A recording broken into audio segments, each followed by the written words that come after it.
Homer məsələsi.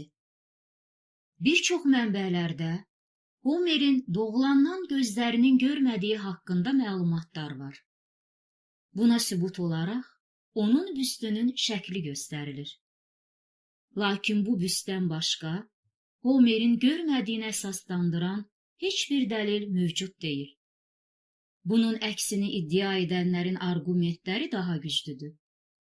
Al-əlvan təbiət təsvirləri, müqayisə və bənzətmələrlə zəngin olan İlyada və Odissey əsərlərini yazan müəllifin gözünün görməməsi inandırıcı deyil.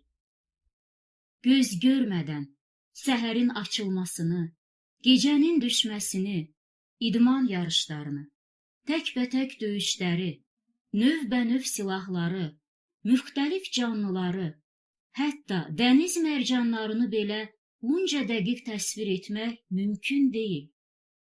Homer öz əsərində taxıl zəmisində biçin səhnəsini təsvir edir. Biçilən taxılın yerə yayılması, 3 nəfərin onu toplayaraq dərz bağlaması, uşaqların da biçinçilərə kömək etməsi səhnələrini öz gözü ilə görməyən insan bu cür təsvirlər yarada bilməzdi.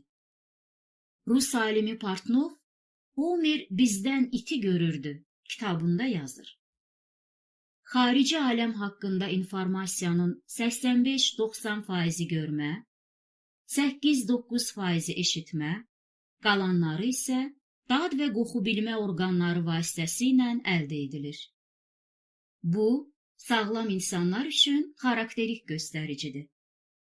Bəllidir ki, insanlar ətraf mühit haqqında məlumatların 90%-ni göz vasitəsilə əldə edirlər. O ki qaldı Homerin büstünə, gəlin onun yaranma tarixinə diqqət edək. Bu büst Homerin ölümündən 5-600 il sonra hazırlanıb. Daha əvvəlki dövrlərə aid olan rəsm və heykəllərdə Homerin gözləri açıqdır. Eramızdan əvvəl 4-cü əsrə aid heykəllər İtaliyanın məşhur muzeylərində saxlanılır. Onların hər birində Homerin gözləri açıqdır.